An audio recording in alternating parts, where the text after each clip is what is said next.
answer the following questions on this aftermarket service readiness panel. If service readiness requirements existed for a full service independent shop today, what would those service readiness requirements be? OEM service support resources in the aftermarket, do they get used sufficiently? And finally, for those aftermarket shops that are service ready, are there enough of them out there to meet consumer demand today and tomorrow? So, gentlemen, I'm going to do the same thing we did with the first panel. When we introduce you, tell us who you work for today, and tell us how long you've been there and how long you've been in the auto service and repair industry. So our first presenter on this panel is Jeffrey Minter from Madison Technical College. So Jeffrey, take it away. As Mark mentioned, I'm with Madison Area Technical College. I've been there about 7 years now. Prior to that, I was a dealer tech at various dealerships. The last one was Hyundai. Prior to that, I did a Chevrolet dealer and a Mercedes-Benz dealership. So my background is primarily a OEM dealership background, but I did work a little bit in the independent prior to that. Since I've been at the school, I've learned a lot more about the independent training needs than what I realized at the dealership level. My presentation is going to be real brief because we kind of have a time constraint here and a lot of people with a lot of things to talk about. So we could talk about this stuff for hours and hours, but we'll keep it pretty brief. The first one's with the basic entry-level technician development and the concerns that we're having. The reality is it's getting really hard to adequately train a new technician in 2 years when they come to a technical college. We're finding that more and more students are coming in underprepared because we've lost the high school training programs across the country. As they come in, we have to start at a more basic level than we used to. And even bigger problem, the rate of technology change in the vehicles is going up so fast that it's harder to include everything in a 2-year program. What the solution is to that, we really don't have one. It's kind of squeeze as much in as we can. We get feedback from the students every year, well, this class should be longer, that one should be longer, but we have a cap of how many credits we can do in a 2-year program that's dictated by every state out there. So it's not something that we can just randomly say, hey, we're gonna throw an extra 5 weeks onto every class that we run. So we're seeing a lot of different problems come in. The other problem that we really run into is educator updates. How do the educators stay up to date on the new technologies that are out there? Because we don't teach one particular model. We are not a branded school. We don't do a GMA set program. We teach everything on every vehicle. So we stick with core concepts and the theory and operation of the vehicles. But how does an instructor, especially in a smaller school where they might only have 2 instructors that have to train in all 8 basic areas, stay up to date in all 8 basic areas? It's a huge amount of work for them, and it's something that a lot of schools don't supply adequate time for those instructors and funding, which is getting cut shorter and shorter every year to attend that training. While we can attend various manufacturer training programs for free in many cases, that training isn't necessarily at the depth that's going to be necessary for us to be able to train a new technician on the theory and operation. And that'll kind of get into my next slide here. That comes into the in-service training. Not only are we kind of being tasked with what we've always been of training entry-level technicians, but we're starting to see more of a demand from the aftermarket for some in-service training for technicians that have been out there for years, because we have a unique ability as a technical college to actually be able to provide hands-on training. We have the mobile trainers that come through the area that do an excellent job in various areas, but what they can't provide is hands-on training at a hotel conference center for the most part that can give each participant a significant amount of hands-on time on the car. The problem is, as the different schools start to develop some of this stuff, and as the independent trainers start to develop some of this stuff, how do they know that they're actually training on real theory and operation of these vehicles? And where are these technicians going to get the training on the theory and operation?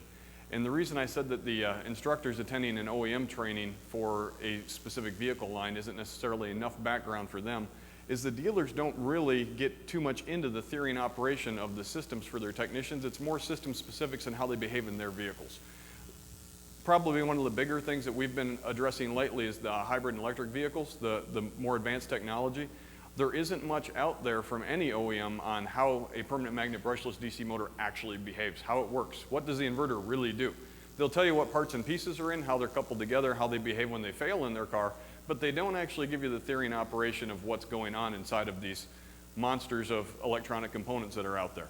And as all of you probably know, if you've diagnosed a fuel injection system, it's much easier to diagnose a system down to a pinpoint diagnosis if you really understand how it works. Not just what pieces are in it, but what the actual theory and operation behind that system is. So the question then comes out, where do these in-service technicians get that theory and operation? The technical colleges are struggling to get instructors trained to that level so that they can start training the technicians at that level. And then we get into the other issue of, how do we know that what's being trained is technically accurate? If you buy a website from GoDaddy for $9.95, you can have an instant training company set up and be an instant expert and teach all kinds of your opinions of how you think things work. And who's going to actually regulate whether or not it's accurate or not?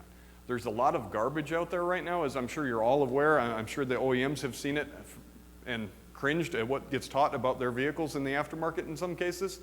There's some really good aftermarket training, but there's also some really poor aftermarket training. And the question is, how can the industry start to be able to separate that out so that we aren't negatively impacting our industry as a whole and the customer satisfaction in these vehicles as a whole?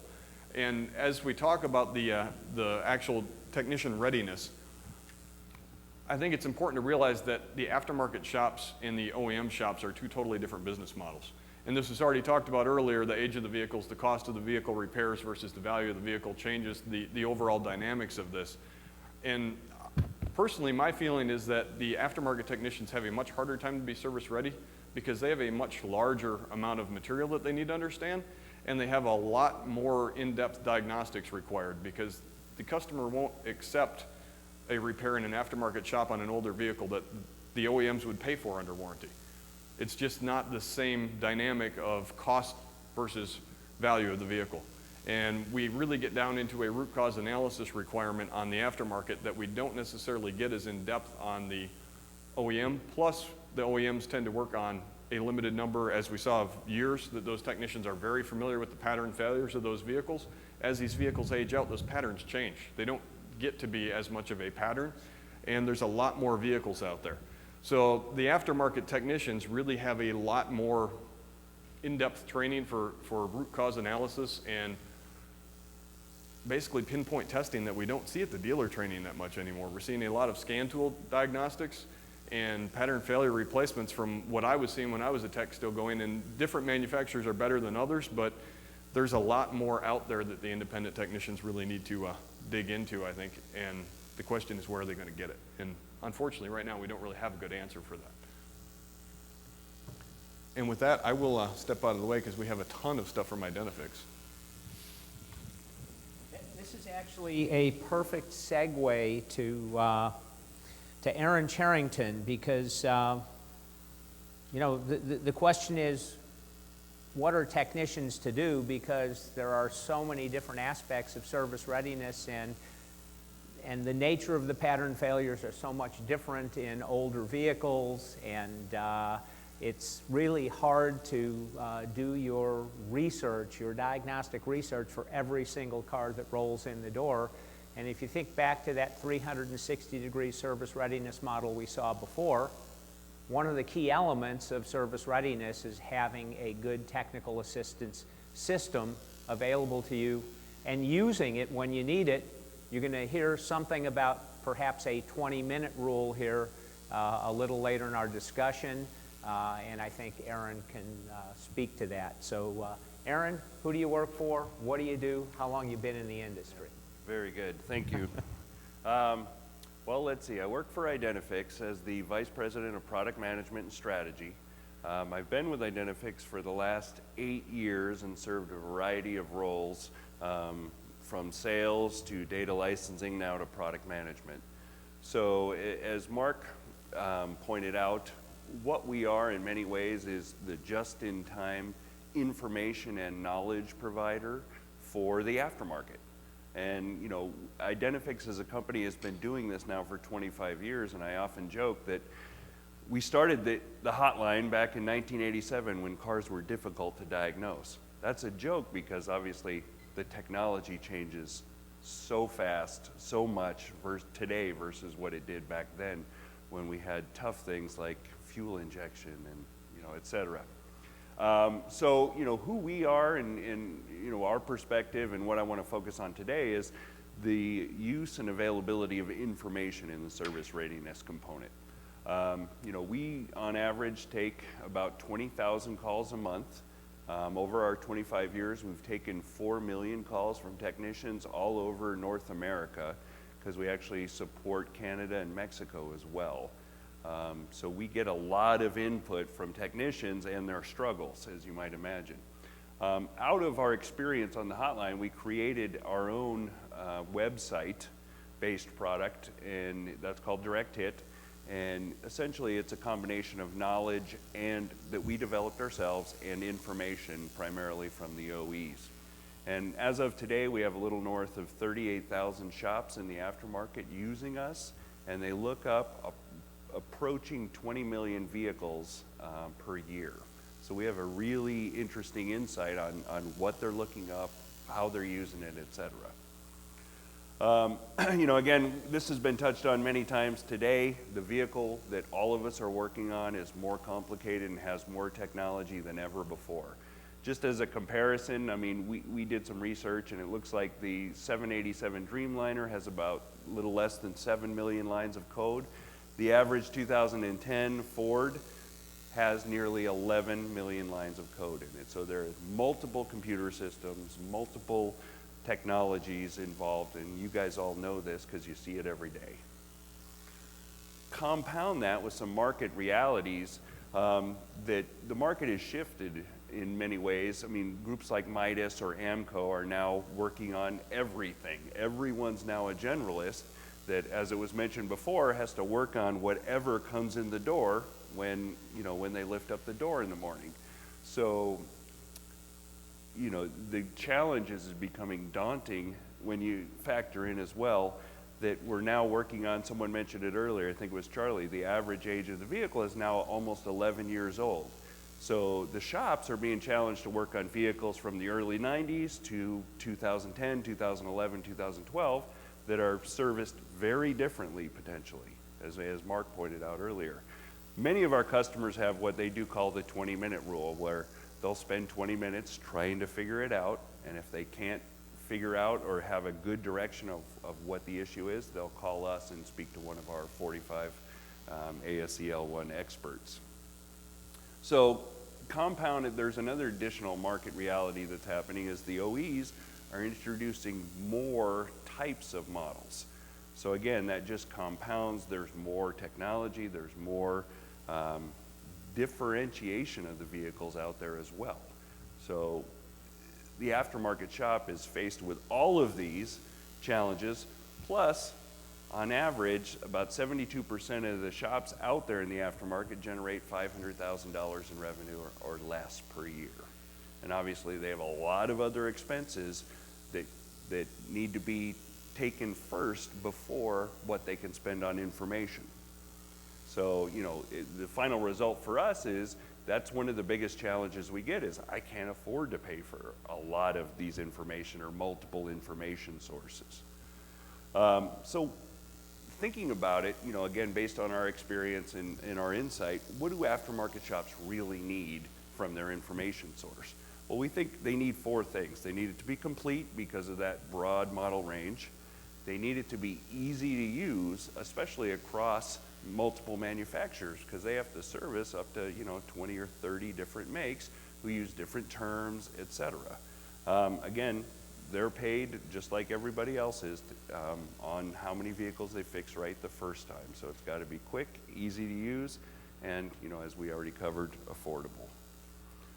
So if you look at all the aftermarket information sources out there, including us, we fall into this category. More than 100,000 shops rely on, Mitchell, AllData, MotoLogic, Identifix, et cetera, to get repair information from. On those 4 criteria, I mean, are any of them complete? No, there's a lot of models and model years that are left out. Again, are they easy to use? We think the answer is no, but familiarity breeds essentially economies of scale. Once you learn how to use one of those, it becomes faster to use for all makes and models. And most of them are, between $150 and $200 a month, so they are affordable. So again, no aftermarket solution meets all 4 of those criteria. And as we talked about earlier as well, it's been mentioned, all the OEs have the information available. Well, why don't the shops just use them? Again, using those 4 criteria, are they complete? Absolutely, for the model years covered. Are they easy to use? Again, for the shop that has to use all makes and models because of the different terms, the different website structures, etc., we'd say it's not easy to use. Is it fast? Again, if they work on a lot of Toyotas or work on a lot of Fords, they become familiar with that website, but not necessarily the others. Is it affordable? The answer is yes. There are daily and weekly, monthly subscriptions available across a variety of the OEs. But one thing that we've noticed is the perception is they're not affordable because the shops haven't really adjusted their business model to take into account the cost of information, because that is a cost of doing business. And we've seen, especially in the aftermarket, many shops have been slow to adopt a charge or pricing appropriately, as this is a necessary part of any diagnostic and repair, is access to the right information, whatever your source is. One final thing I want to mention, we've noticed an increasing source of frustration as well is the requirement for an OE scan tool to complete many repairs. So, I have a quick example up here. I know you can't read it, but this is one of our shortcut knowledge-based diagnostics paired with OE information, but you can actually complete the repair without, in this case, a Chrysler DRB3 to reprogram the ECM module. So, again, even if they have all the right information sources, etc., sometimes they can be foiled by the fact that they don't have a specific tool. They're not ready, service ready on the tool front. So, my conclusion just to end here is, the average user of repair information is just a guy that owns a shop. He wants to service his customers and make a little money. Is there one solution that's a see-all, be-all that meets the 4 criteria that the aftermarket shop owner needs? Today, there isn't. And again, OE scan tools has become an increasing source of frustration and yet another cost. So I think, until someone can solve all those 4 criteria or, deliver a solution that's complete, we're going to continue to struggle as an industry in the aftermarket in particular to meet the needs of the service readiness needs. So that's all I have. We're on to Mr. Augustine. Skip, how we doing on clock here? We okay? Good. So now I'd like to introduce Bob Augustine, Christian Brothers Garage. I've already told them who you are and who you work for. What do you do? I'm Bob Augustine. I work for Christian Brothers Automotive. And Thanks, how Bob. long you been in this business? I started at a Ford Mercury dealer in 1989. We were not big enough to have the Lincoln franchise. We had, Jeff and I were chatting about this earlier, we had a showroom that was big enough to get 3 cars in. So, and then but most of my career has been in the aftermarket, and the lion's share of that was a 12-year stint with Bosch and Vitronics on the diagnostic and tool side. Did every job imaginable at those companies, and the last 4 years I've been at Christian Brothers Automotive.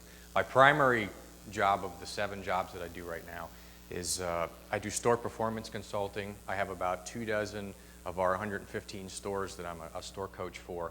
And then myself and another guy who's here floating around somewhere today, we do technical support for our locations. We have about 550 technicians in our organization that use us for what I call level 1 triage before we go to an Enifix or one of our other resources behind that. So we get a lot of tech support calls. We'll get probably in the neighborhood of 100, between the two of us, 100 tech support calls a week. So what I'm going to talk about is probably an observation from the last 2 years of tech support calls in the scheme of readiness. Now, Mark talked about, he had basically 4 questions that he'd given us. I figured in the interest of continuity, I took those 4 questions and kind of drilled them down into about 3 or 4 slides because they all kind of merged together, and an overview of service readiness from a franchise perspective and how we deal with our technicians. one of the things we talked, and one of his questions was specifically about if we were going to have requirements. And requirements coming from the engineering side, engineering group will always tell you I can't build something until you give me some specific requirements because I don't know what it is. This is one of those loaded questions in my view that says, what are specific requirements for us to be service ready? So I'm going to paint this with a very broad brush at a very high level. And three things in particular that we don't do a very good job with before we even set requirements for service readiness in the aftermarket. Three major problems that would have to be accomplished. And the first one is the technician familiar with the scan tools used by the major OEMs? Aaron was just mentioning that there's a significant number of repairs that have to be used with the factory tool. I know Jim Von Air mentioned that in his presentation at Nissan. Is the technician at least familiar with what tool the OEM is using? And I'm not talking some of the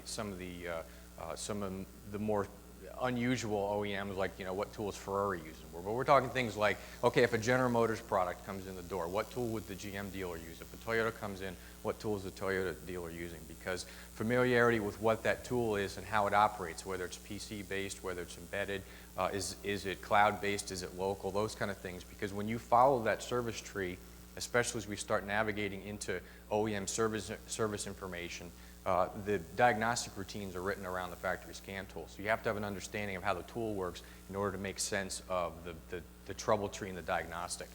Is it subscription-based? Is it standalone? Can I go to Toyota's website, for example, and buy 2 days worth of access and use the factory tool? Or do I have to buy a year's subscription? So these are all part of the decision-making process in do I know what the OEM's using and how can I implement that in my business to be more successful? Does it connect with a J2534 device? I know there's still only a small percentage of shops that actually own a J2534 device, but we're seeing that movement gain some momentum in the last year and a half on connecting OEM software through a J2534 device so you don't end up buying 12 different pieces of hardware. Second, this gets to Aaron's point too about connectivity to service information. Does the technician have familiarity with navigation of the OEM service website? And even before the navigation piece, does he have a log on? Hyundai, Kia, Nissan, you can go to those websites and register for free and have a username and password. So when that vehicle's sitting in the bay and you need to access the OEM service information, you buy service information for 24 hours, $20, not a big deal. Do I have all the stuff I need to get to the point where I put in my credit card, am I ready to go? Or do I spend a half an hour trying to create credentials? Because I have to wait for a response from the manufacturer or there's some other process involved. We're talking about things that kill productivity time. Familiarity with OEM training modules. And most of the guys on the OEM panel that we're talking about this alluded to this. They didn't necessarily dig real deep into it, but all of the OEMs have web-based service information training programs. Most of them have a prerequisite before you come to classroom training that you have to do the online stuff.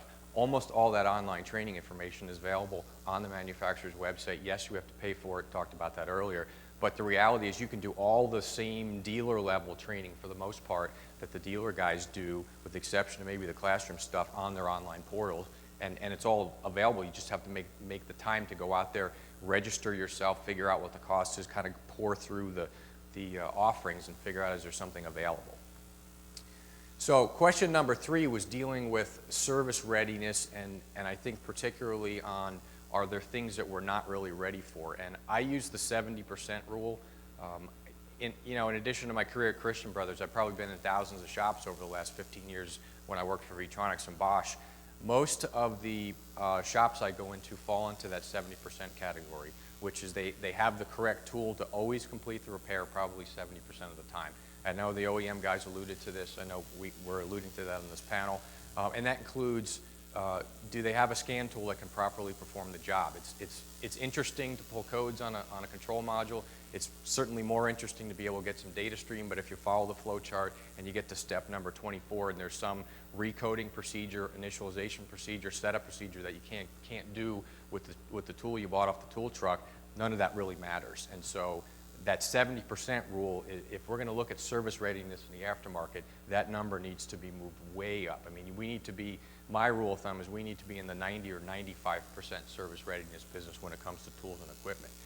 And along the same vein, we have a system level knowledge. Do they have the system level knowledge to diagnose to the root cause. Jeff talked about this in his presentation about, are we doing pattern failure diagnostics, or are we actually understanding how the system works, what the components do, all of the individuals, how they make up the big piece, and can we get down to a component level and figure out what's wrong with it? Do we have the knowledge to complete the repair? Probably one of the most common tech support calls that we get are related to immobilizer systems or ECU coding, programming, and initialization.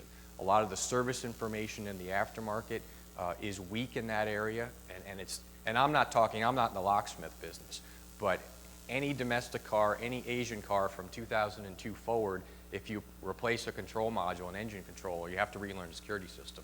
If you ask the average technician, if you put an ECM in a 2004 Mazda, what's the procedure to get that thing started? Very few of them would be able to tell you that process. And so a significant percentage of the tech calls that we get are based entirely around, I got this thing all done and now the car won't start, what do I do? And so these are system level knowledge issues that we're not doing a very good job of educating on. Internally, I have a running joke with folks is what is the difference between practice and game day? Now in practice, you go through a lot of repetitious drills. I'm like the anti-sport for those of you who know me. I hate sports analogies, but we got passing, we got throwing, we got catching, all the fundamentals of the game. You have to learn to do all those fundamentals so when you get to game day, you don't look like a chump. If your team never practices and you don't know the fundamentals, if you go out there and you're competing against a team that does, you're going to get slaughtered.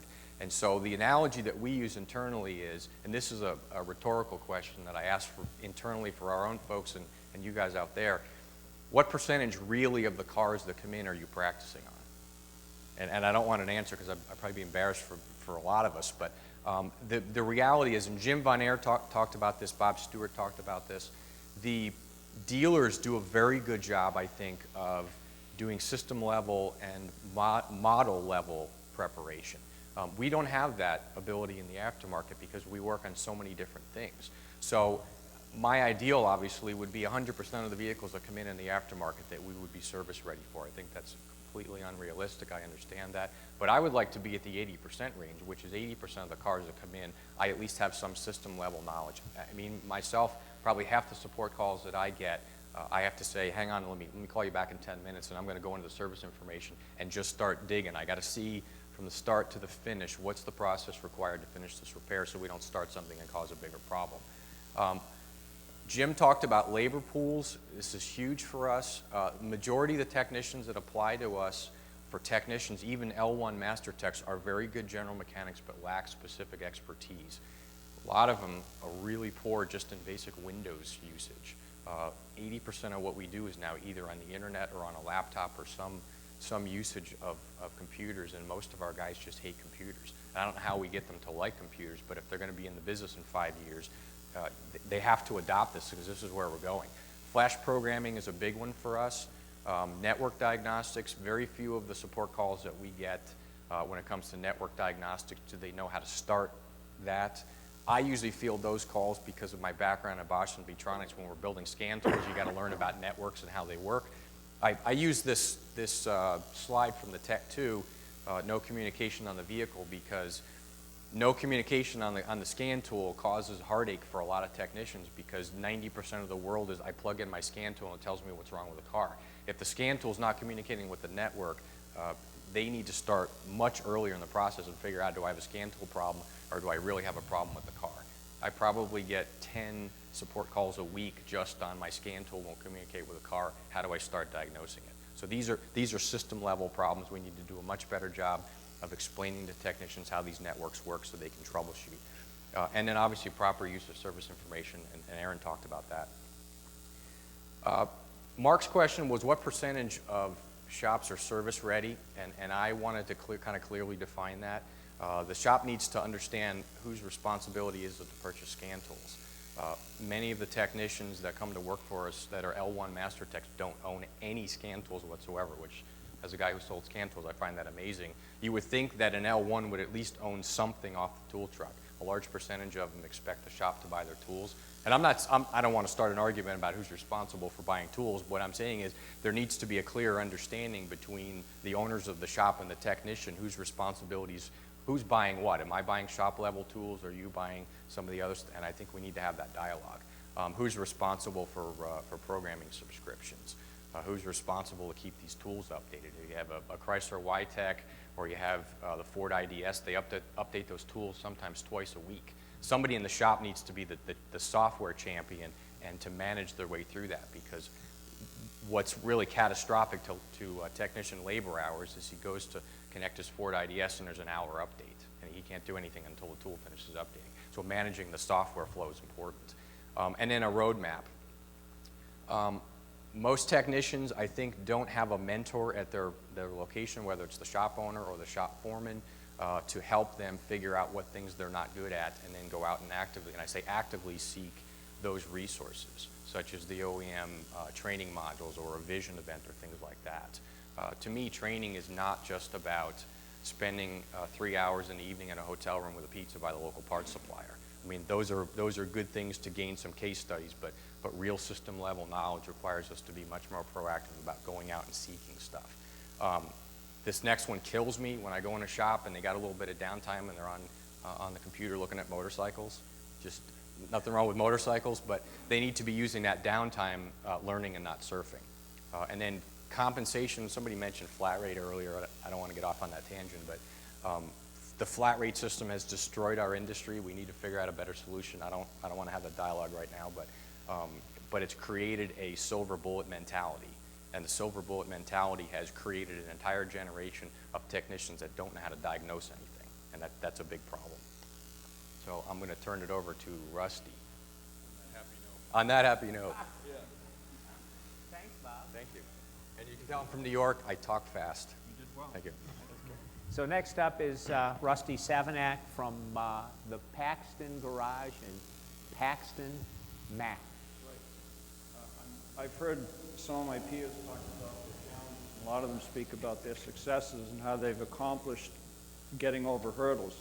I want you to know that my greatest accomplishment was bringing 2/3 of my staff to Vision. But that's two of us. We're two of us are here. I'm an ASC Master Auto and Master Truck Technician. I have L1 and L2 certifications. I've been in the business a little over 40 years. My partner and I bought our shop when I was 19 years old in '74. So I've been going through the same front door to work for more than 40 years. My perspective today is going to be my own perspective, and some perspectives that I've gleaned through my association with fellow shop owners, some good shop owners, some not so good shop owners. A lot of interaction with technicians, both face-to-face and through IATN. So some of what I say may be colored with the wrong sort of color, but I'll try and speak from the heart and tell you how I feel. And if anybody wants to challenge me later, as many of you in the audience have done so, I'll be happy to engage. Yeah, wherever. I'm here till Sunday morning. Maybe longer if the snow in Mass doesn't melt.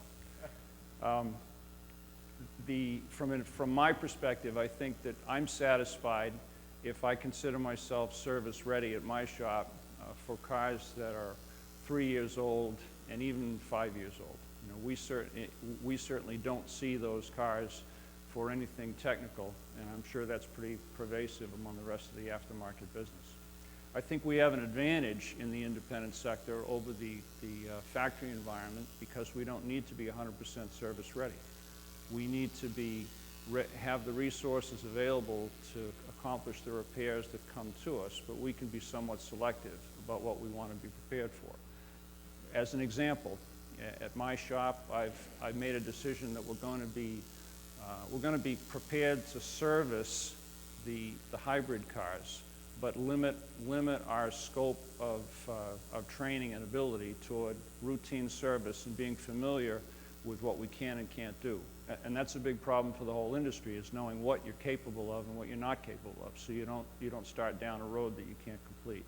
On the flip side, you know, we've made an effort to concentrate on the diesel market, you know, because there's certainly a lot more diesel pickup trucks on the road than there are hybrids at this point. I'm familiar with those sorts of things. I like those sorts of things. So that's where I focus my efforts. Some shop will say no to a diesel. Rusty will say yes. We specialize in certain brands. Somebody comes to me with a European car, I'm going to be very selective about what I'm going to do to it, what I'm not going to do to it. But we've made a decision to gear ourselves up for the cars and trucks that we see based on the cars and trucks that come through the shop. So we buy our factory scan tools and our annual service subscriptions for the cars and trucks that we see the most. And there are a few vehicles that we're better prepared for than others, but that might be because of the cost of the factory tooling and factory service subscription, because some are more affordable than others. When I see something coming through the door or on the road that I'm going to have to be prepared to work on, that I don't understand, then it's time to take some classes. And I put up some examples, like when the electronic diesels were coming through the door. You know, I had to learn how those work and what we have to do, what we expect, what we have to do to fix them.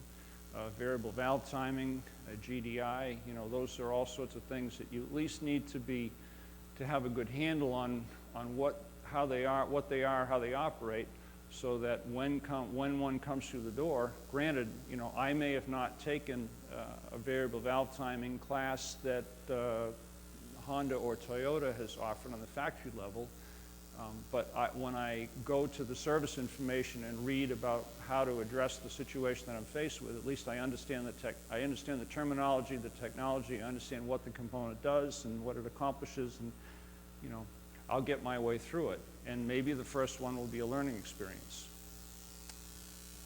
Sometimes if we're at my shop, if I don't have the tool I need to complete the job, or if it's something I'm unfamiliar with that I've taken, you know, any one of us can certainly take use of a mobile technician. I know many of you in the audience know Dave DeCourcy. Dave has an arsenal of factory scan tools. He's a great guy, and he has a world of knowledge. So, you know, we can all use someone like that to complete a task that we've gotten ourselves into. Smart money, I think, exercises something like this 20-minute rule, where if I'm 20 minutes into something and I'm lost, you know, I don't know which branch to follow, I'm not sure what I'm dealing with, then it's time to stop and look in the bag of tricks. You know, that might be visiting an OEM website, using a search function if I didn't start there. In many cases, I start there if it's something I'm really not familiar with. We use the Identifix Direct Hit an awful lot. I think it's an awesome resource as long as it's used properly. You know, many people use it as just a silver bullet resource to put in a symptom or a diagnostic code and look and see what part gets replaced the most. But you know, they do an excellent job of whittling down a 3-page flow chart into 5 or 6 bullet points that most often will direct you down the path you need to go if you're dealing with that same situation. I use IATN a lot because I've been an IATN member for an awfully long time. I'm familiar with how to search it. Google has got me out of trouble a lot of times when I'm getting nowhere. It's surprising how much information there is there when you go to look, as long as you know what's good and what's bad. Then there's always a network of friends that I've developed over the years who have intimate knowledge of the animal that I'm working on at the time. Where do the techs go?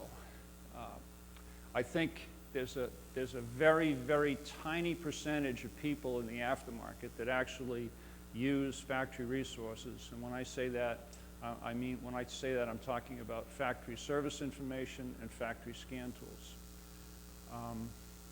I think most of us in the room are affiliated with organizations who are responsible for that problem. And I'm sorry if I hurt your feelings, but I'm part of it. You know, I'm an officer in NSARA, the New England Service Station Auto Repair Association. and from the standpoint of trade associations and manufacturers and trade publications, we do a lousy job of showing the industry what resources, what factory resources are available and how affordable they might be, and what they do that the aftermarket resources don't. I understand the reason behind that is because the aftermarket resources are where all the money is, and that's where technicians and shop owners are spending their money. So where the advertising dollar is going to be, the advertising dollars in the magazines are going to be focused on those paths. But you ask 10 average technicians if they would know what the name of the factory scan tool is that you'd use on a Ford, they wouldn't be able to, 9 of them wouldn't be able to tell you. And the one that does may have no idea how affordable it is and what the difference is between that and the aftermarket tools that we use. Most of the world, when I say the world, I mean the aftermarket people that people bring their cars to, do code-based or symptom-based parts replacement first.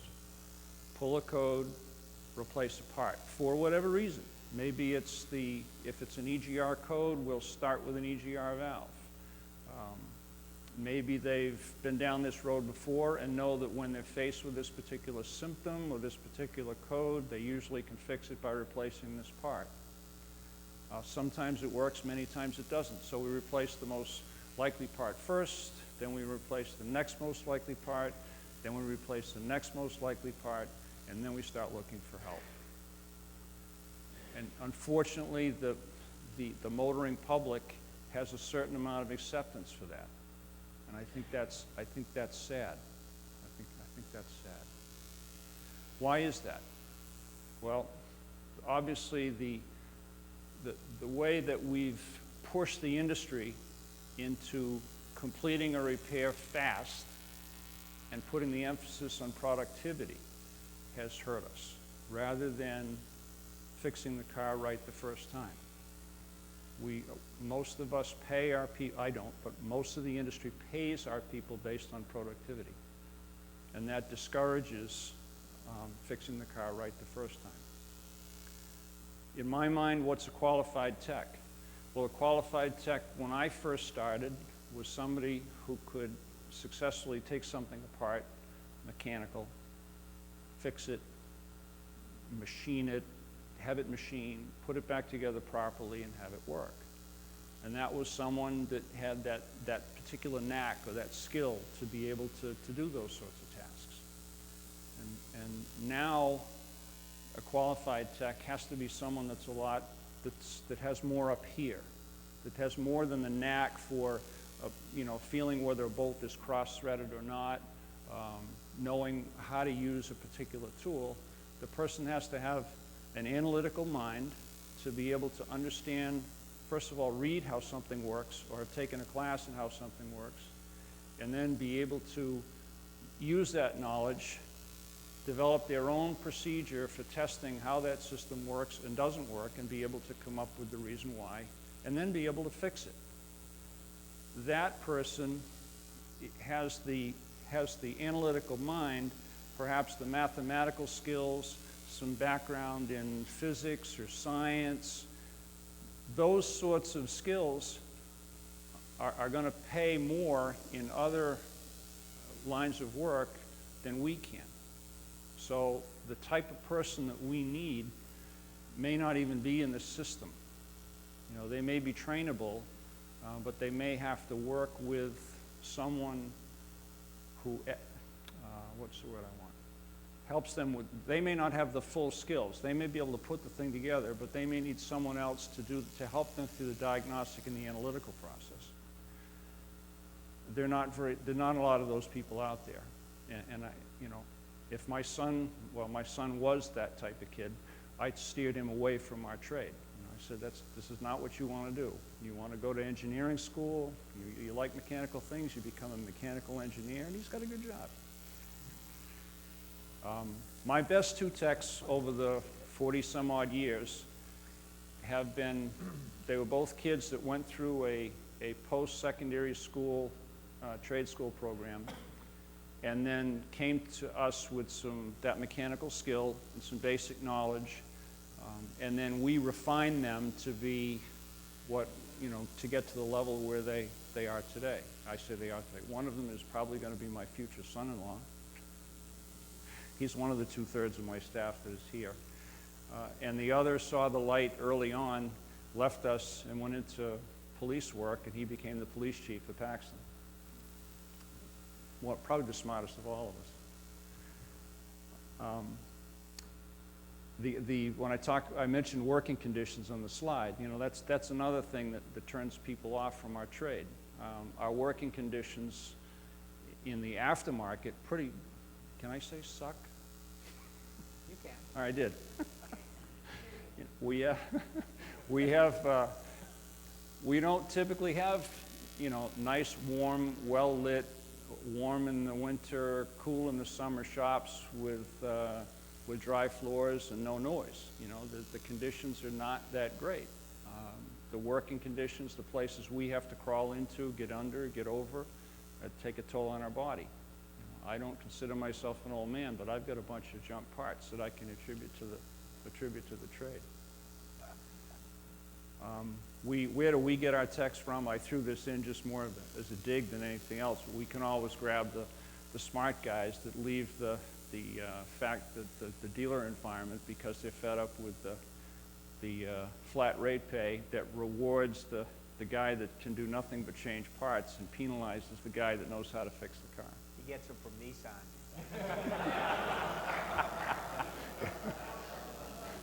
I know we joke about that, and I've never been a flat rate tech, but I read so much about it on IATN, and I know a lot of the guys that are flat rate techs. I know a lot of the guys that used to be really smart guys that used to be flat rate techs.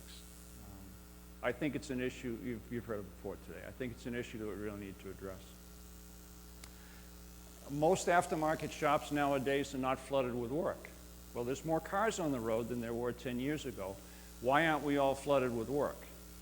It's because the average age of cars is getting better, and we're into the years of cars that the factory has built to be better quality, require less service. I tell people all the time, I say, a car gets to 70,000 miles, it needs a few oil changes, maybe one set of brakes, and it's ready for tires. Well, that's not a big money maker for me. I mean, it is, but it's not a big money maker, and more of those cars don't help me. I need more of the cars that have got 100,000 plus miles on them that maybe have been neglected. And so there are fewer vehicles, or I call them repair opportunities, cars that are ready for us on the road, and there are more shops every day because there are more independent guys or ex-dealer guys who are opening up a shop on their own. So there's more of us competing for a smaller chunk of work. Well, I talked about there being fewer skilled techs and less that are entering the trade. So how do we fix this? I don't have an answer, but I think some ingredients would be, we need to pay more and have better working conditions to attract the smart kids and pull them away from other industries. How are we going to do that? We need higher door rates. And the only way we're going to get to higher door rates without scaring away all of our customers if everybody has higher door rates. And I'm not sure how that can happen. We need to, without educating a consumer, so the consumers understand that you might be better off to pay 170 bananas per hour for a shop that's going to fix your car in an hour and 15 minutes than to pay $75 an hour for a shop that's going to spend all day trying to fix it and charging you $400 for unnecessary parts and give you back a car that's different than when they got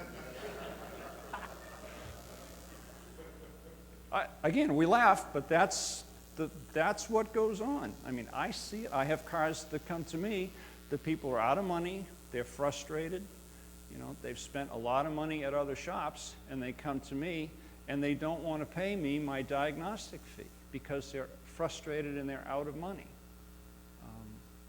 And they go from shop to shop to shop.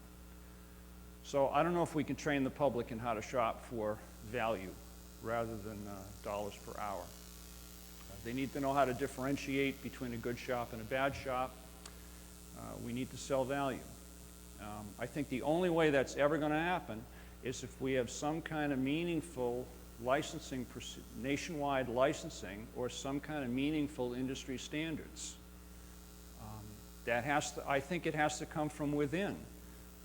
My trade association has been debating, trying to push for licensing in Massachusetts for quite some time.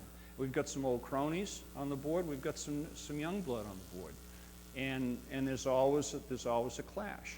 But I think every time it comes up for discussion, it's a case of, well, I'll agree to it as long as it's not going to be something that's just a pot you throw money in and another sheet of paper to hang on the wall that anybody can get. I'll go on with that. But then there are so many people that fear if it's a meaningful system and they have to prove competence or have something to show for it, they fear that they're going to be taken out of business. So really, there's more people that are against shop licensing than there are people that are for it. That tells me it will never be something that's enacted by law because there's just too much opposition for it. So if we are successful, I think it has to be something that comes from within. Maybe is something to think about is some sort of a network of independent shops that have some sort of a facility recommendation from the automakers.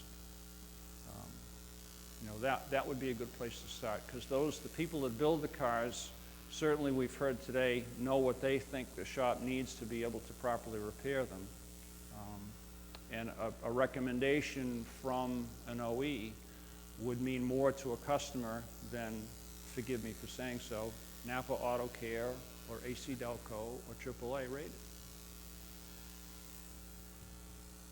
That's all I got.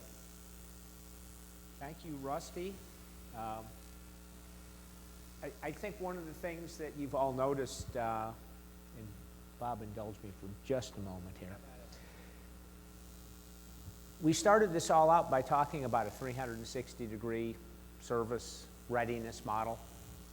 And what you've heard from all of these panelists so far are the various aspects of that model, both in terms of people who provide, or I should say people who use those different service readiness resources. But what you're about to hear from now is, and you've also heard from one of those resources, technical assistance. You've heard a little bit about the use of mobile diagnostics and essentially bringing somebody in when you don't have the scan tool or you don't have the expertise to do the work.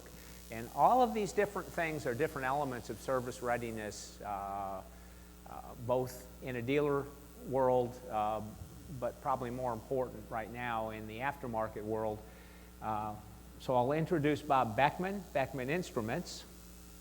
And while Bob is not a mobile diagnostic repair operator, he does have a business model that is kind of similar. And I guess the point here is that fixing cars accurately the first time is the critical mass of all of these different resources that you have to employ in different aspects of your repairs on different cars. There is no single solution that applies to every single car that comes in the door. But if you have Rusty's bag of tricks, and you have Jeff's education, and you use somebody like Aaron as a resource, and as you'll see, you may want to work with Mr. Beckman over here, then shop owners like Rusty and the folks at Christian Brothers, they actually make quite a successful model here. And I bring this up now because this all, it all sounds like, my God, the industry's going in the toilet, and we're never going to survive, and what are we going to do? And the fact is, it's just the opposite. those who are willing to make themselves service ready and learn how to use these resources and to invest in the resources and modify their business models to be able to pass those costs along to their customers, you all are going to kick butt and take names in the next 50 years. And with that, I'm going to have I wish I'd brought my propeller hat. Wow. So I did accuse Bob of being a propeller head today, Forgot my hat, man. because in fact he is. Oh, didn't know what that term was until you explained it to me this morning, Mark. So I have a prepared statement because I'm not as quick on my feet and as articulate as all these gentlemen. So I took the time and wrote out my comments to share. But my name is Bob Beckman, and my company does component level repair on ECUs, and we generally do Tier 2 diagnostic and programming support for about 800 Mercedes-Benz independent and dealer service facilities in North America. Over the past decade, I've seen a number of my customers struggle and or go out of business. Many of these customers came to the country with a dream, good factory training, and a toolbox, all helping to build their respective brands. My question is, could it be a problem with their service readiness, or really what's going on? So I have a slightly different take on service readiness than some of the other people that came in the panel before, but I said that there's still no substitute for basic skills and training.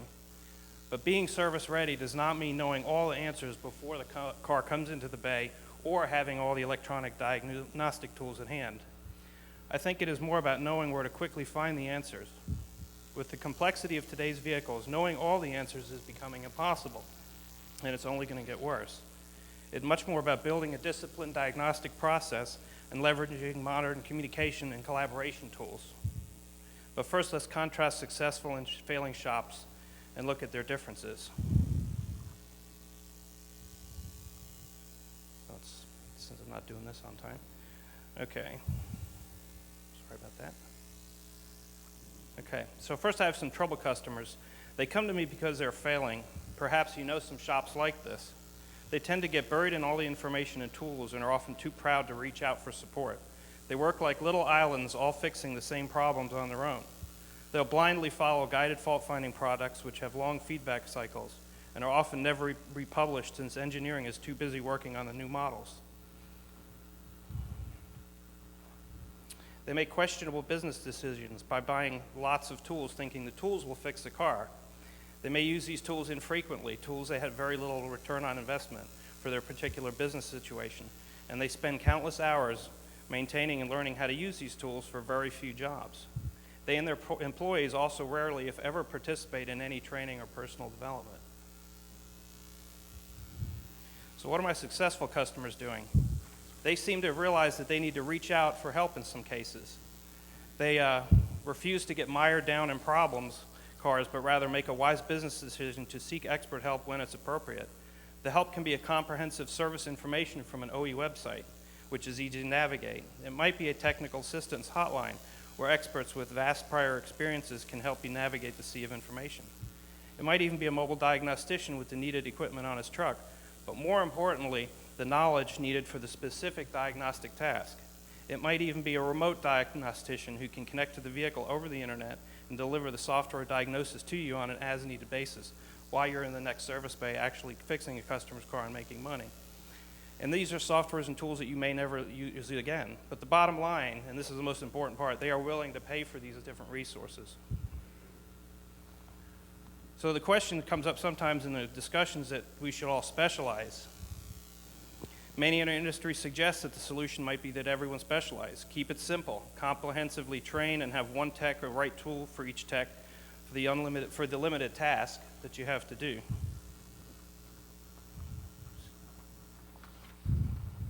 That's great, and it works in some markets for larger independents and dealers, but what about the smaller rural communities? How will they be served? If a manufacturer truly wants total access to their products and good customer support on a broad scale, we as an industry will need to find better, more efficient, and especially more affordable ways to deliver service resources into the bay. I'm finding that this is not just limited to Europeans, a small circle. Manufacturers which are attempting to lock their cars and maintain high barriers to entry for diagnostics and service are hurting their brands more than they realize. And those which are embracing a more open model may very well have the right idea. I want to thank Mark for putting all this together. Although many of us share different opinions, we all share the common goal of working together to improve our industry. And I look forward to the question and answer session, and I want to thank everybody for attending.